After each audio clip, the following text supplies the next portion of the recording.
સુરતમાં ફેમિલી ક્લબના સભ્યોએ ડેવલપર સામે છેતરપિંડીના ગંભીર આક્ષેપ કર્યા છે. સભ્યોએ પોલીસ કમિશનરને રજૂઆત કરી ન્યાયની માંગણી કરી.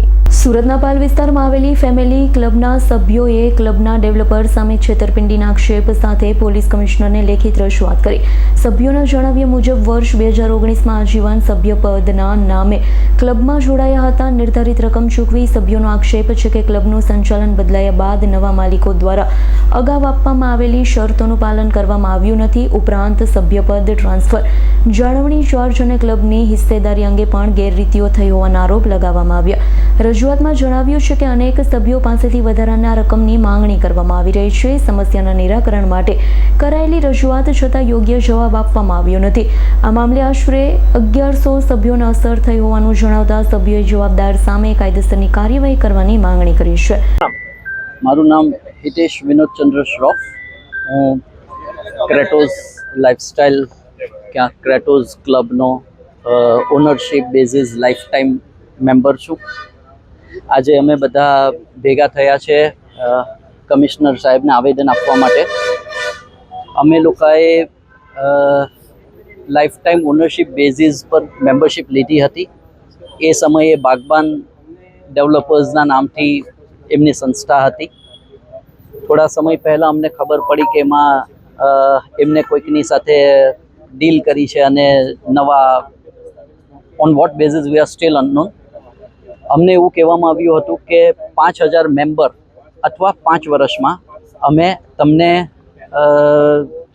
દસ્તાવેજ કરી આપશું યા સેલ્ફ સર્ટિફિકેટ આપશું યા વોટસો એવર પ્રમાણે 1.44 વારના અમને ઓનર બનાવવામાં આવશે. આ એમની સ્ટ્રેટેજી હતી, આ એમનું માર્કેટિંગ હતું અને આ રીતે અમને મેમ્બરશિપ એમને આપી હતી.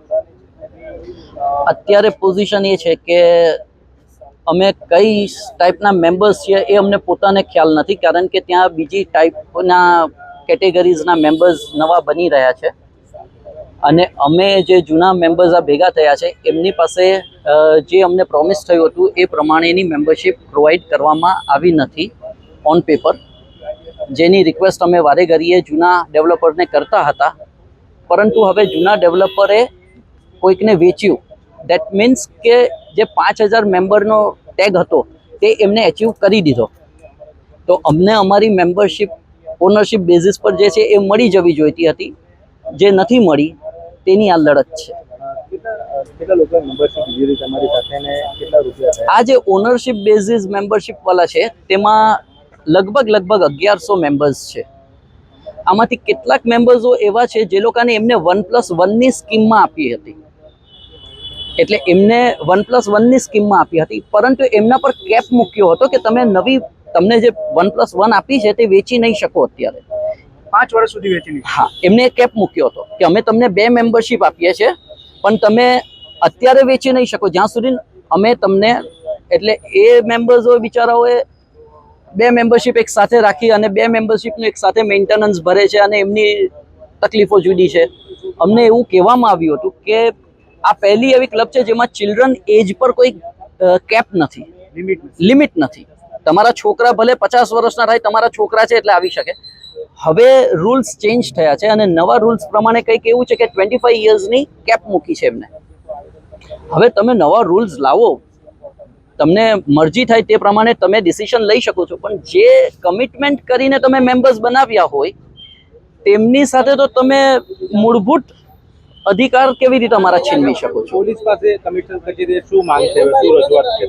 બસ અમારી એ જ ડિમાન્ડ છે કે અમારી સાથે આજે ખોટું થઈ રહ્યું છે તેનો અમને ન્યાય મળે. Bureau report S9 news Surat. અમારી તમામ માહિતીથી અપડેટ રહેવા માટે જોડાયેલા રહો S9 ન્યૂઝ સાથે.